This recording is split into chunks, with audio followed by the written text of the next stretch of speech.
Saludos, les vengo a presentar el siguiente caso clínico. Paciente de sexo masculino de 48 años de edad que acude a consulta por presentar una recaída de dolor e inmovilidad del hombro izquierdo.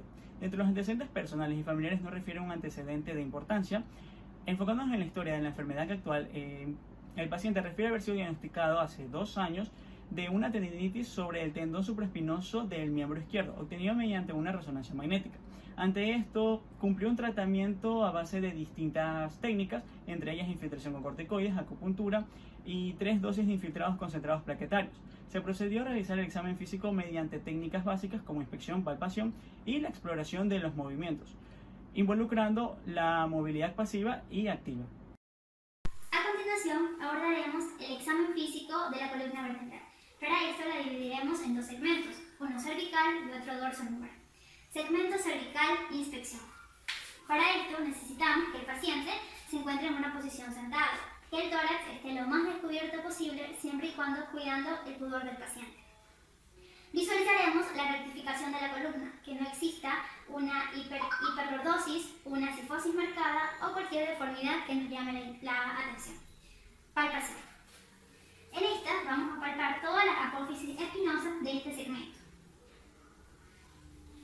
Palparemos también puntos suboccipitales que comprenden los músculos recto posterior mayor de la cabeza, recto posterior menor de la cabeza y los oblicuos, tanto oblicuo superior como oblicuo inferior. De igual manera, palparemos todo el músculo trapecio. La palpación de estos nos permitirá verificar cualquier anormalidad en cuanto al tono muscular, crepitaciones, tumoraciones o cualquier abultamiento que nos llame la atención. A continuación realizaremos una serie de maniobras. Dentro de estas maniobras encontraremos la maniobra de Spurling. El médico se ubicará por detrás del paciente y ubicará entrelazadas las manos por encima de la cabeza de este. Le solicitará al paciente que realice una flexión lateral mientras el médico ejerce una comprensión axial con ambas manos. Flexión lateral.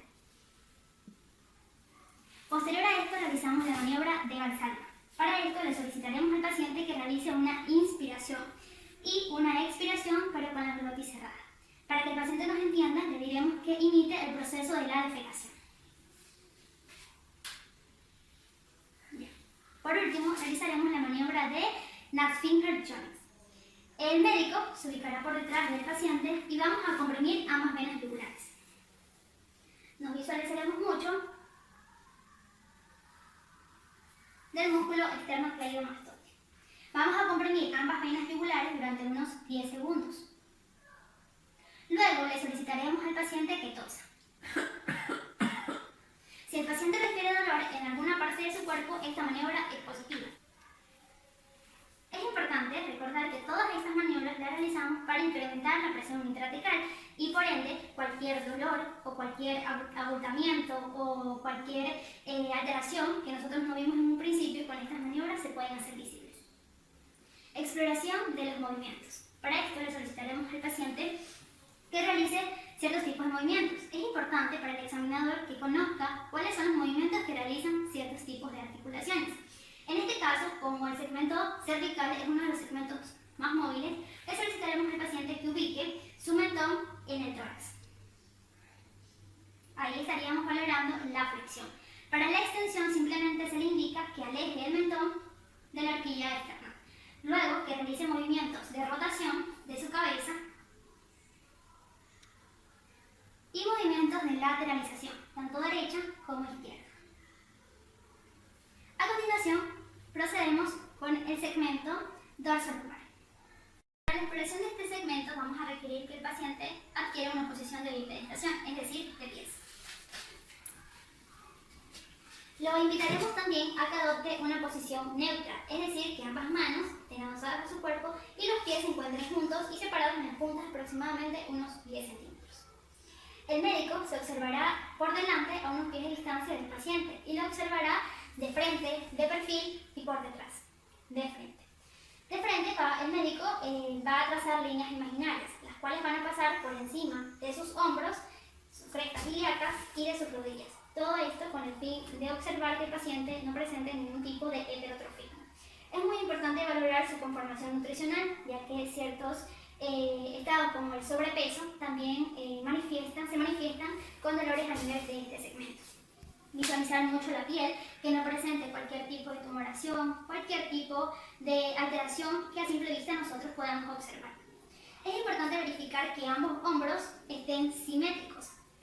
Caso contrario, estaríamos hablando de una escoliosis, la cual se la confirma mediante el test de Gana. En este caso no la vamos a realizar ya que el paciente pues no presenta simetría de estos. Lo siguiente es el plano de perfil. Y para ello vamos a trazar una línea imaginaria que pase por el lóbulo de su oreja, su hombro, su cadera, su trocánter femoral y llegue hasta su maniobro externo. Todo esto debe estar bien alineado. Observaremos mucho las convexidades y asimismo las curvaturas fisiológicas que presenta la columna vertebral. Las convexidades pues serán las cifosis y las curvaturas las lordosis. Visualizar que no exista una cifosis armónica o una cifosis angular. Al mismo tiempo que en el caso de la lordosis no exista una lordosis muy marcada, que también debemos de tener en cuenta que esta es fisiológica en el caso de las mujeres, o una lordosis disminuida, que esto se manifiesta con alteraciones clínicas. Por último, le solicitaremos al paciente que se ubique de espaldas para poder inspeccionar este plano. Entonces, de igual manera, trazaremos líneas imaginarias a nivel de ambos hombros, a nivel de ambas escápulas, con el fin también de observar la simetría que presenta el paciente. Es importante también visualizar los pliegues glúteos, ya que estos se encuentran asimétricos en casos de escoliosis. De igual manera, sus escápulas, sobre todo cuando estaríamos hablando de una escoliosis descompensada. Lo próximo a evaluar es la palpación. Para esta, vamos a palpar todo el raquis. Le solicitamos al paciente. Bueno, para esta vamos a palpar todo el raquis. Esta la haremos una palpación digital, todas las apófisis espinosas. Y también palparemos toda la musculatura paravertebral. Esto lo hacemos con el fin de evaluar el tono muscular, buscar cualquier tumoración o cualquier abultamiento que se pueda presentar. Es importante recordar que cuando existe contracción de la musculatura paravertebral, se le solicita al paciente que se pare de un pie y luego del otro, con el fin de poder comprobar si existiese espasmo muscular o no. De igual manera, si los pliegues glúteos se encuentran asimétricos, también debemos palpar y solicitarle al paciente que los contraiga, con el fin de poder corroborar si existiese o no cualquier alteración en el tono muscular. Exploración de la movilidad. Para esto le vamos a solicitar al paciente que realice ciertos tipos de movimientos activos. Entonces le decimos al paciente que con sus manos trate de tocar la punta de sus pies. Aquí estaríamos valorando la flexión. Luego le solicitamos al paciente que ejerza una extensión, lo cual es un poco difícil, pero le vamos a solicitar al paciente que lo realice. Luego que realice una rotación de toda su columna vertebral y flexiones laterales, tanto derechas como izquierdas. A continuación realizaremos una serie de maniobras que son muy importantes para el abordaje clínico de este segmento. Dentro de estas maniobras encontraremos a la C, maniobra de la C posterior, maniobra de Neri 1 y maniobra de Neri 2 o Neri reforzada. Maniobra de la C. El médico citará una mano sobre la rodilla del paciente y tomará el pie por el talón. Si el paciente refiere dolor antes de los 70 grados, es decir, a los 45 grados, esta maniobra es positiva. En este caso, el paciente no refiere dolor, por ende la maniobra es negativa. Maniobra de Neri 1. Para esta, el paciente se encuentra en una posición sentado con ambos pies que se encuentran colgando sobre la camilla. El médico va a realizar un movimiento pasivo, en el cual hará la conexión mandíbula-tórax.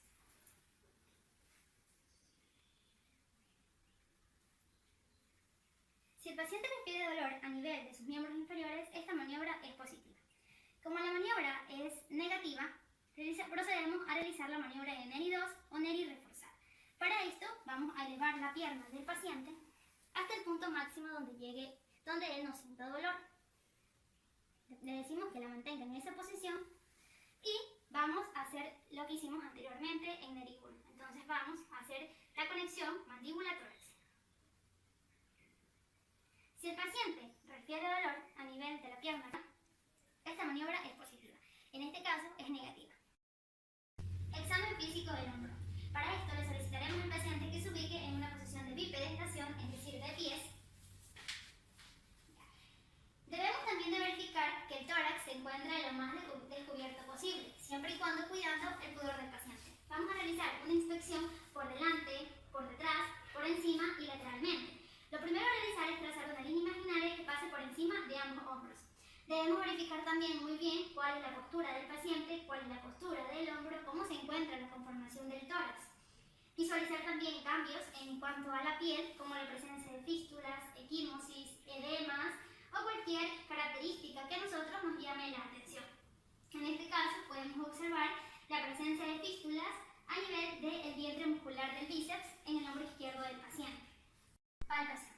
Para esta realizaremos una palpación digital, palpando todo el miembro, haciéndolo con mucha mayor referencia a nivel de las articulaciones y a nivel de los músculos. Vamos a palpar mucho lo que es el hueco retroacromial, la corredera bicipital, el vértice inferior de la axila. Procedemos a hacerlo con el otro brazo.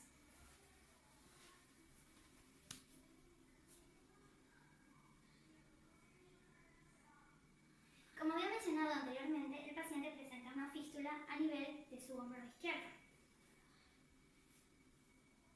Al momento de palparlas, encontramos una tumoración, la cual es de consistencia blanda, pero como podemos presenciar, el paciente no refiere dolor.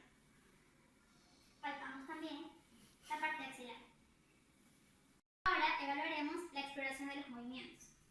Para esto, le solicitamos al paciente que se ubique en bipedestación, posición de pies, y le vamos a solicitar que realice ciertos tipos de movimientos activos.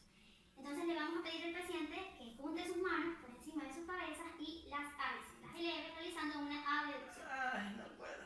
En este caso el paciente presenta limitación de la movilidad. Le vamos a solicitar también que realice una rotación externa. Para esto le pedimos que entrelace sus manos y las ubique por detrás de su cabeza. No me da la otra, no puedo. El paciente también presenta limitación de este movimiento. Luego le solicitamos que trate de tocar sus escápulas. Qué dolor me da. Bueno, como el paciente presenta limitación importante en la movilidad activa, no procedemos a realizar una movilización pasiva ni tampoco movimientos contra resistencia. Es importante recordar que también existe el arco reflejo, que también existe el dolor referido. Por ende, debemos comparar muy bien un dolor propio de la articulación frente a un dolor referido. En la inspección de lo que viene siendo la articulación del codo, saber la forma y la posición de lo que viene siendo el codo, saber si el paciente presenta algún tipo de cúbito valgo o varo, lo cual va a estar relacionado con algún tipo de fractura o lesión. Se va a ver la región posterior del codo, ya que aquí algunas veces se suele presentar lo que viene siendo sinovitis, lo cual van a impedir del paso del canal o surco olecraniano, pero esto de aquí se suele mejor palpar que ver. En la palpación se van a palpar los puntos dolorosos, como viene siendo en los epicóndilos, en el olecranión, en lo que viene siendo los cóndilos mediales y laterales, en la región epitropial, para poder palpar si existe algún tipo de ganglio. Si el paciente presenta un punto doloroso en lo que es el epicóndilo lateral, se le suele realizar la prueba de Gose, la cual esta va a poder determinar lo que viene siendo una epicondilitis lateral, o también conocida como el codo de tenista, en la que se le va a decir al paciente que haga una flexión aproximadamente de 90 grados de la articulación de lo que viene siendo el codo. El dedo pulgar se lo va a colocar en el epicóndilo lateral, se le va a decir al paciente que haga un puño en lo que viene siendo la mano y que haga una extensión de lo que viene siendo la muñeca, mientras el explorador se opone a esta resistencia. Otra prueba que se suele utilizar para poder determinar si el paciente presenta una epicondilitis medial, o también conocida como el codo de golpista, pues se le va a decir al paciente que haga una supinación de la mano y que haga una flexión de lo que viene siendo la muñeca, mientras el explorador se opone a esta resistencia. Se le va a decir al paciente que haga ciertos movimientos, como vienen siendo los movimientos de flexión, extensión, rotación interna, rotación externa, pronación, supinación. En la inspección de la articulación de la muñeca se va a ver si el paciente presenta algún tipo de deformación o tumefacción. En la palpación se van a palpar las estructuras óseas de la muñeca y también lo que vienen siendo los ligamentos. Se le va a pedir al paciente que realice ciertos movimientos, como vienen siendo los movimientos de flexión, extensión, abducción, aducción, rotación interna y rotación externa de lo que viene siendo la muñeca. Para poder determinar si existe algún tipo de patología, se suelen realizar ciertos tipos de maniobras relacionadas con la articulación de la muñeca. Entre ellas va a estar la maniobra de Finkelstein, en la que se le dice al paciente que coloque el dedo pulgar sobre la palma de la mano mientras que los otros dedos se los va a colocar sobre el dedo pulgar. El explorador va a hacer una desviación cubital. Si este de aquí suele presentar dolor alguno, va a ser positivo. También se suele utilizar el signo de Fallen, en la que se le dice al paciente que haga una flexión de ambas muñecas y que una ambos dorsos de la mano por aproximadamente 1 minuto. Si este de aquí presenta parestesias o hormigueos, pues va a ser positivo. En la percusión, se le dice al paciente que haga una ligera dorsoflexión de la articulación de la muñeca. Se va a percutir con el martillo percutor en lo que viene siendo el ligamento anterior de lo que es el carpo, la cual se va a encontrar el nervio mediano.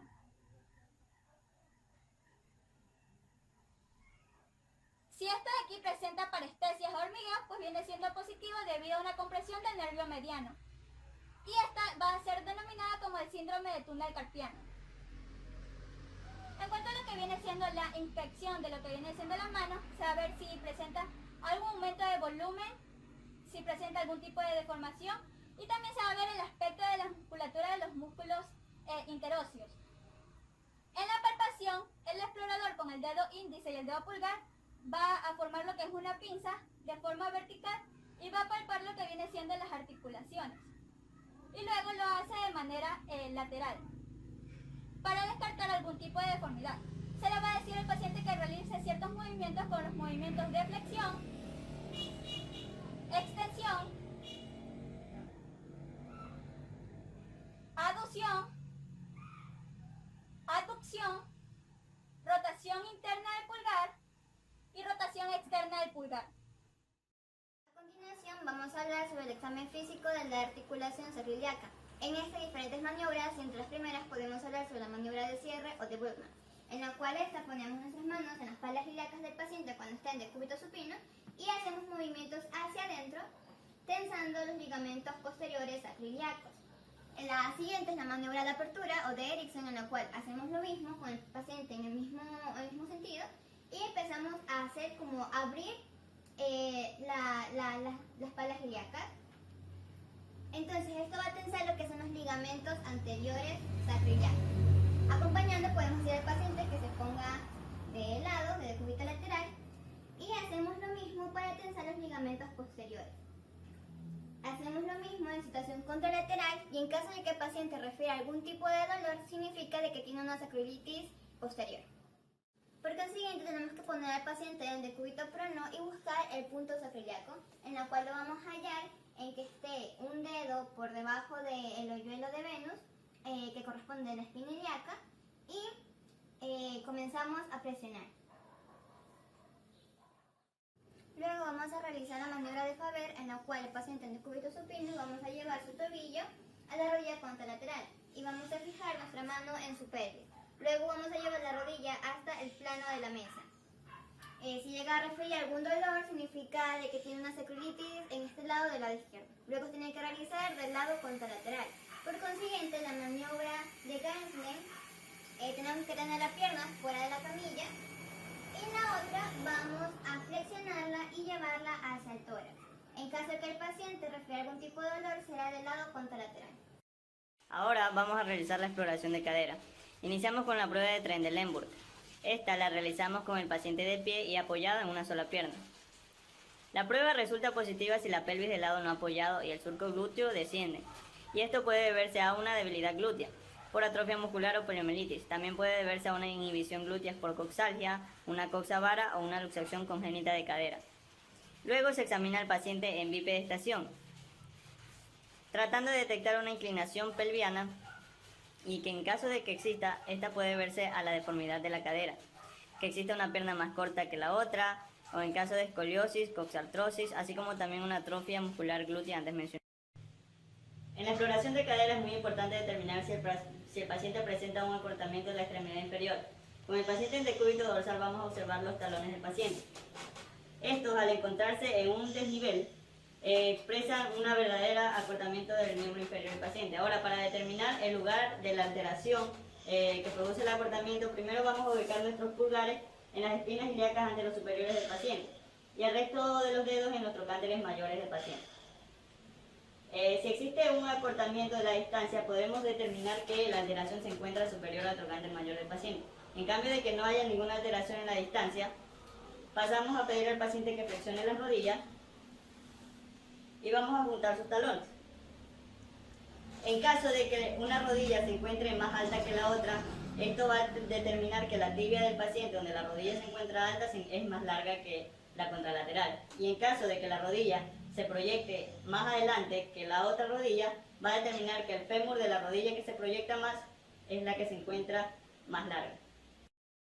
Para la palpación de la cadera, primero vamos a ubicar nuestros dedos en el triángulo de escarpa, lateral a la arteria femoral.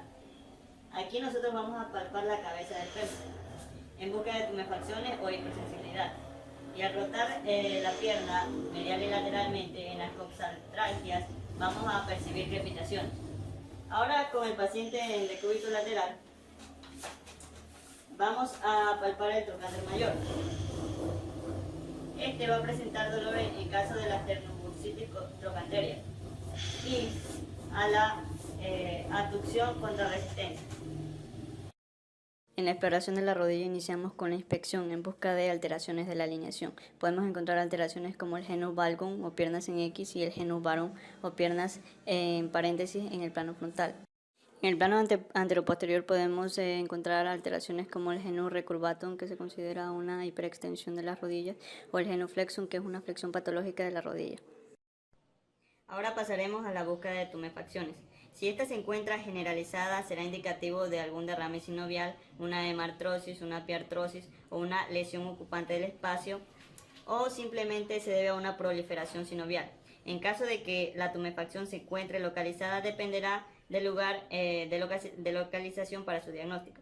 Si la tumefacción se encuentra sobre la rótula, lo relacionaríamos con una bursitis prerotuliana. Si se encuentra inferior a esta, una bursitis infrarrotuliana. Si se encuentra en la región interaorticular, lo relacionaremos con un quiste meniscal. Si se encuentra sobre la tuberosidad tibial, la relacionamos con la enfermedad de Osgood-Schlatter. Y si se encuentra en la región anteromedial de la epífisis tibial, lo relacionamos con una bursitis ancestral. Ahora pasaremos a la palpación de la rodilla. Primero identificaremos la temperatura de la rodilla, ya que un aumento de la temperatura de esta indicará un desarrollo de un proceso inflamatorio. Luego pasaremos a identificar los puntos dolorosos mediante presión unidigital. Si encontramos hipersensibilidad en la línea interarticular, lo relacionemos con una paramenicitis. Si la hipersensibilidad la encontramos inferior y medial a la línea interarticular, lo relacionamos con una tendobursitis anseriana. Y si encontramos hipersensibilidad en la tuberosidad tibial, lo relacionaremos con la enfermedad de Osgood-Schlatter mencionada anteriormente. Para determinar la presencia de un derrame sinovial, pasamos a realizar la maniobra de choque o de tecla rotuliana, que consiste en comprimir el fondo de saco subcuadricipital y ubicar con la mano derecha compresión en el tercio superior de la tibia, llevándola a la rótula, para luego con el dedo índice comprimir la rótula y determinar si ésta se hunde en presencia de acumulación de líquido relacionado con un derrame sinovial. Ahora pasaremos a la exploración de los meniscos. Para ello vamos a realizar la maniobra de Apri, que consiste con el paciente en decúbito ventral y una flexión de la rodilla a explorar de 90 grados. Lo que vamos a hacer es ejercer compresión en el talón para así comprimir ambos meniscos. Luego ejercemos una rotación interna y externa de la tibia, y a la presencia de dolor a la rotación interna determinamos una lesión de los meniscos del menisco medial, y ante la presencia de dolor a una rotación externa determinamos la lesión del menisco lateral. Para finalizar con la palpación de la rodilla, pasaremos a realizar una exploración ligamentaria. Primero, para explorar los ligamentos laterales debemos detectar la presencia de bostezo articular, que no es más que la apertura normal de la articulación y es subjetivo a rotura del ligamento lateral. Para detectar el bostezo interno, subjetivo de rotura del ligamento lateral interno, vamos a ubicar la mano izquierda en la cara externa del muslo del paciente y vamos a tratar de llevar la pierna hacia afuera. Si observamos apertura de la interlínea articular, la prueba es positiva. Asimismo vamos a detectar el bostezo externo, en la que vamos a ubicar la mano izquierda en la cara interna del paciente y llevar la pierna hacia adentro. De la misma manera, ante la presencia de una apertura de la interlínea articular, la prueba es positiva y es subjetivo de rotura del ligamento lateral. Ahora, Para la exploración del ligamento cruzado, vamos a flexionar la pierna del paciente a unos 80 grados y nos vamos a sentar sobre su pie para evitar cualquier desplazamiento. Para ello vamos a realizar la maniobra de cajón. El cajón anterior para la exploración del ligamento cruzado anterior, vamos a tener que sujetar con fuerza la pierna del paciente ubicando los pulgares en la tuberosidad tibial y vamos a tratar de llevar la pierna hacia adelante. Si observamos un desplazamiento de la epífisis tibial mayor a 1.5 centímetros, estamos ante la presencia de una rotura del ligamento cruzado anterior. De la misma manera, vamos a realizar la maniobra de cajón posterior, en la que sujetamos la pierna con firmeza y la llevamos hacia atrás. Si observamos un desplazamiento mayor a 1 centímetro, estamos ante la presencia de una rotura del ligamento posterior. A continuación, exploración del tobillo y del pie. En primer lugar, tenemos que ver las tumefacciones, sean generales, en caso de edema, o sean locales, en caso de tenosinovitis, sea en el malleolo lateral o sea en los malleolos mediales.